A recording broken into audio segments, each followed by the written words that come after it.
GraphicAudio presents The Christmas Fairy of Strasburg, a German fairy tale. Narrated by Terence Aselford, with performances by David Coyne, Nanette Savard, and Mort Shelby.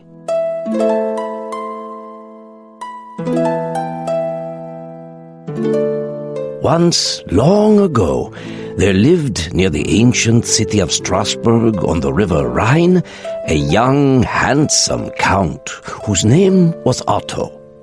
He lived in a castle with a moat and a drawbridge, which was surrounded by a forest so deep that anyone riding among the trees would believe that strange and wonderful things could happen there. Below the forest was the town, through which Count Otto would often ride with one of his servants in a fine carriage which was the envy of all. Wherever Count Otto went, he attracted admirers. Look, there's Count Otto. He's so handsome. I'd love to be a countess. Oh, he never looks at anyone. Count Otto failed to cast admiring glances at any of the fair young maidens in his path. Sigmund! Yes, my lord. Why is it that I cannot find a woman in this land who interests me? Oh, well, there are several theories, my lord. The kindest being that you are too, particular in your tastes. I? Too particular? Yes, sir. For instance, what do you think of the fair maiden in yonder carriage? Too fair. I see. Mm-hmm. And that one over there? Oh, too tall. And the one crossing in front of our carriage?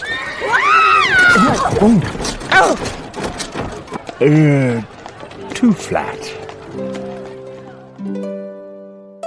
The years flew by, and Count Otto remained unwed, and never so much as cast a glance at the young ladies of the surrounding countryside. For this reason, people began to call him Stoneheart behind his back. Finally, it chanced that as Christmas time came around, Count Otto wished to add to the excitement of the season. One evening he was struck with an idea as he entertained guests. Sigmund! Yes, my lord. Clean that up! And then arrange for a great hunt to take place on Christmas Eve in the forest surrounding this castle. What a wonderful idea. How exciting. I've always wanted to go on a hunt.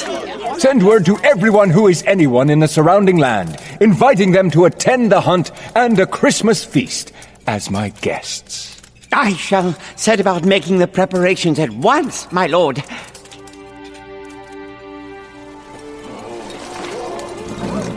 And so it was that on Christmas Eve, Count Otto and his guests prepared for the hunt. The horses stood saddled in the courtyard, their breath steaming into the cold night air. Hounds wandered and paced near the drawbridge, eager to pursue their quarry. The Count himself had greeted his guests and wanted to be sure that the celebration went smoothly. Sigmund! Yes, my lord. Clean that up. Then see to it that the feast is ready to be served upon our return. It shall be done, my lord. My friends, let us drink to a successful hunt and to a very Merry Christmas.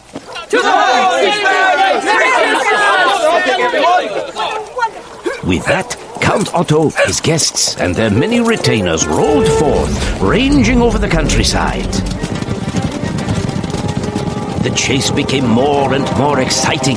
It led through thickets and over pathless tracts of forest, until at length Count Otto found himself separated from his companions. He rode on by himself through the cold air and snow until he came near a spring of clear, bubbling water. This must be the place known to the people of this land as the Fairy Well. I've never seen it before.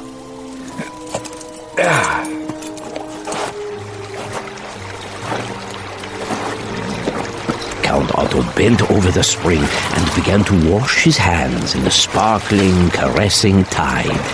Why, this water is wonderfully warm. in spite of the cold and frosty weather.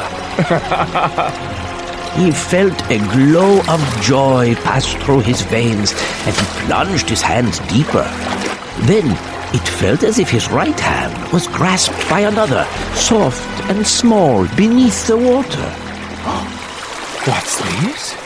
The small, gentle hand smoothly slipped from his finger the gold ring he always wore. Count Otto withdrew his hand. Where is my ring? How is that possible? He tried to see the ring, but the pool was too deep. The ring was gone.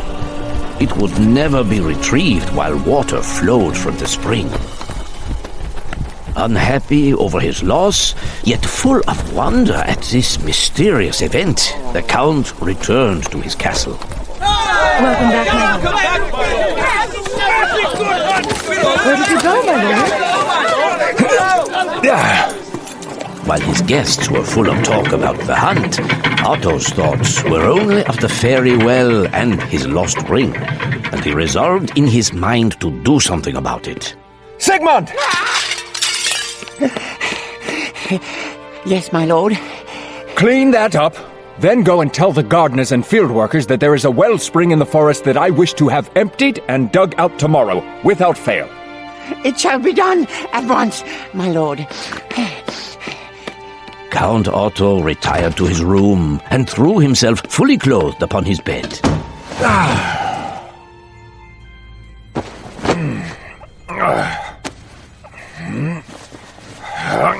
Otto tried to sleep, but the strangeness of his adventure kept him restless and wakeful. The watchhounds alerted him. Is that the drawbridge? There came to his ear the patter of many small feet on the stone staircase.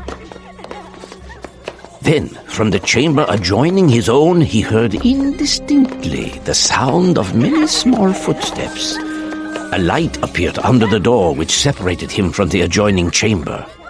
Count Otto sprang from his bed, and as he did so, there sounded a strain of delicious music, and the door of the chamber was flung open. Hurrying into the next room, he found himself in the midst of numberless fairy beings, clad in bright and sparkling robes. They paid no heed to him, but began to dance to the sound of the mysterious music. It appeared that the fairy world also had occasion to celebrate the Yuletide season. In the center of the room in which the fairies danced stood a splendid tree. On its lighted boughs hung diamond stars, pearl necklaces, bracelets of gold ornamented with colored jewels, hairpins set with rubies and sapphires, silken belts embroidered with oriental pearls, and daggers mounted in gold and studded with the rarest of gems. The tree filled the room with light. Where could this have come from? I've never seen such a tree anywhere in the country. The whole tree swayed, sparkled, and glittered in the radiance of its many lights. Count Otto stood staring at the wonderful tree, afraid that if he looked away, it would disappear.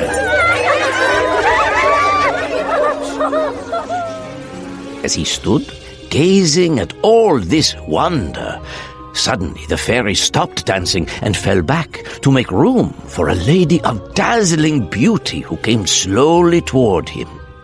She wore on her raven-black tresses a golden diadem set with jewels. Her hair flowed down upon a robe of rosy satin and creamy velvet. She stretched out two small white hands to the Count. Dear Count Otto, I come to return your Christmas visit. I am Ernestine, the Queen of the Fairies. I bring you something you left in the fairy well. As she spoke, she drew from her bosom a small golden box set with diamonds and placed it in his hands. He opened it eagerly. Within it, he found his lost gold ring. carried away by the wonder of it all, and overcome by an irresistible impulse, the Count pressed the fairy Ernestine to his heart. Thank you, Queen Ernestine, for the return of my ring. And welcome, one and all.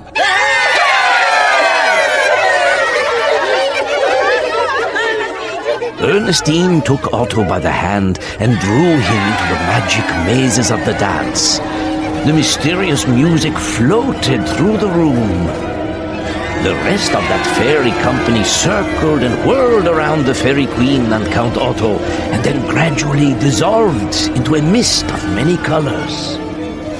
The mist faded away, leaving the Count and his beautiful guest alone. Then the young Count, forgetting all his former coldness toward the maidens of the country round about, fell on his knees before the fairy queen. Dearest Ernestine, my heart was asleep until now. You have awakened a love that will last forever. Please do me the honor of becoming my bride. Oh, when I saw you through the waters of the fairy well, my heart too came alive with joy. And I took your ring so that I could return it and see you again.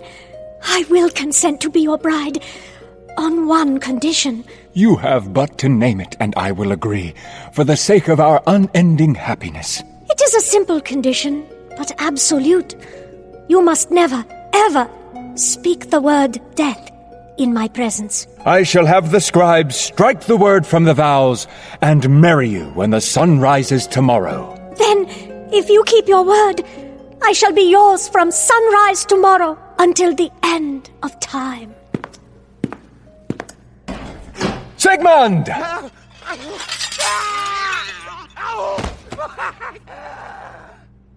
I'm all right, my lord. Never mind that! Wake the household and order them to prepare a wedding feast! At once, my lord. Oh, and Sigmund! Yes, my lord. Clean that up! My magical minions will lend their help to conjure an enchanted feast. The next day, the wedding of Count Otto and Ernestine, Queen of the Fairies, was celebrated with great pomp and magnificence, and the two continued to live happily for many years. But, as it happens the world around, joy is dulled by time, happiness becomes mere contentment, and thoughtfulness falters from moment to moment. Few mortals can remain vigilant against the occasional unguarded word. Now, in keeping with tradition, it happens that the Count and his fairy wife were to hunt in the forest around the castle. The horses were saddled and bridled, and standing in the courtyard, the company waited, some with their horses, some with the Count in the great hall. My lord, the company awaits your pleasure. And I await my wife. What can be taking her so long? The Count paced the hall in great impatience, but still the fairy Ernestine tarried long in her chamber. Sigmund, send someone to her, and tell her I bid her to move with the swiftness of a falcon. I did send someone, sir. She sent word bidding you wait until she is ready. I have waited for nearly an age, and our guests grow restless. Send word to her again. I shall go myself, sire. Count Otto paced and waited and waited and paced. At length, Ernestine appeared in the door of the hall, resplendent in her hunting finery. Her guests bowed to her and smiled, as was proper, but the Count's impatience overruled his judgment. Madam, you have been most ungracious. Our guests have waited too long on your pleasure. You have delayed the start of the hunt for so long that it is plain you would make the proper messenger to send for death. Scarcely had he spoken the forbidden and fatal word when he realized what he had done.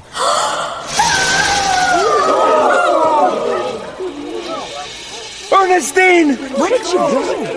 She vanished. We must find her! Search the castle! Search everywhere! Search everywhere. Count Otto was overwhelmed with grief and remorse. While everyone else searched the castle, he returned to the fairy well. Ernestine! I'm sorry! Come back to me, Ernestine!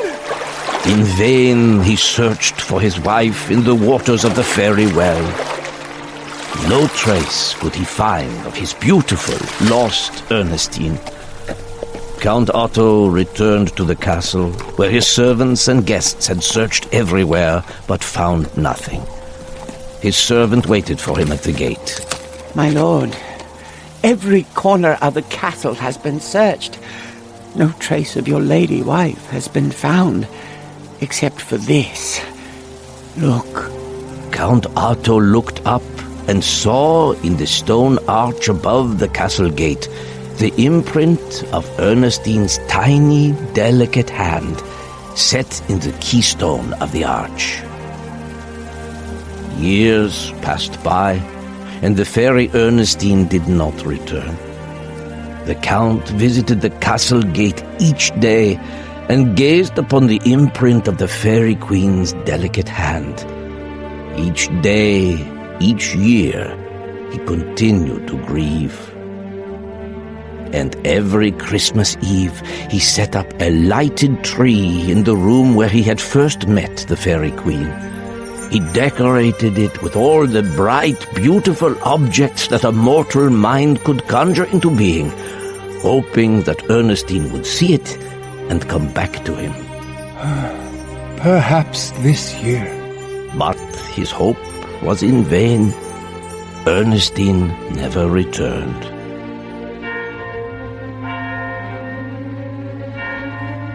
After many years, Count Otto died. The castle fell into ruins. To this very day, Ernestine has not shown herself. But above the massive castle gate, deeply sunken in the keystone of the arch, may be seen the impression of a small and delicate hand. And the people of the land, in memory of Count Otto's hope, decorated trees in their own homes, surrounding them with baubles and gifts in the hope that the magic would be reborn. And such, say the good folk of Strasburg, was the origin of the Christmas tree. The Christmas Fairy of Strasburg is a graphic audio production. Production copyright 2011, The Cutting Corporation, all rights reserved. Performed by Terence Aselford, David Coyne, Nanette Savard, and Mort Shelby. Original story adapted by J. Sterling Coyne. Adapted for graphic audio and directed by Terence Aselford. Produced by Rick Rowan and Dwayne Beeman. Executive producers James Cutting, Mary Cutting, and Angie Cornett. Dialogue editing and graphic audio sound design by Dwayne Beeman. Graphic audio titles are available in travel centers everywhere at 1-800-670-5220 or at www.graphicaudio.net, where you can hear samples of all our audiobook titles, as well as free downloadable extras, audio guides, and podcasts. Happy holidays from Graphic Audio.